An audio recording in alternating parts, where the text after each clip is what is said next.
परिस्थिती? गेल्या 15 वर्षापासून शिंदे या गावामध्ये भीषण पाण्याची तीव्र टंचाई आहे। आमच्यामध्ये गावाला पाण्याचा भरपूर स्कोप आहे, परंतु पाऊस पाणी कमी होत आहे, पर्जन्यमान कमी होत असून आणि पर्जन्यमान कमी होतच आहे, परंतु ज्या काही शासनाच्या विविध योजना आहे पाण्याच्यासाठी गेल्या 5 वर्षापासून शिंदे या गावामध्ये राष्ट्रीय पेयजल योजना राबविण्यात येत असून ती योजना अपूर्ण आहे। ही योजना जवळपास 2.25 कोटी रुपयाची आहे।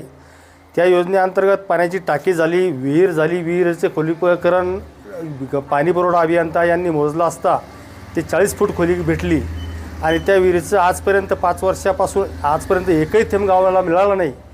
गेल्या 2 वर्षापासून राष्ट्रीय पेयजल योजनेसोबतच महाराष्ट्र शासनाची जलजीवन मिशन योजना जवळपास 48 लाखाची योजना राबविण्यात येत आहे। त्या योजनेची टाकीसुद्धा अपूर्ण आहे।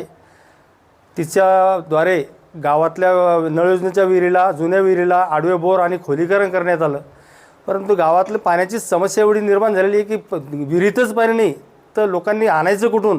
लोक टँकरद्वारे पाणी घेतात, कोणी विहिरीवरून पाणी बकेटीने काढून आणतात, 2-2, 3-3 किलोमीटर पाणी आणतात।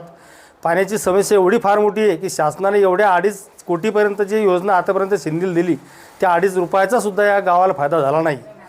परंतु शासनाला माझी एकच कळकळीची विनंती आहे की असे मजूर ठेकेदार असो का त्या ठेकेदाराला पाठीशी घालणारे अधिकारी असो यांच्यावर कठोर कारवाई करून आम्हाला त्वरित पाण्याची समस्या निकाली लावावी, अन्यथा आम्ही आंदोलनाचा मार्ग आम्हाला स्वीकारावा लागेल एवढं मात्र निश्चित।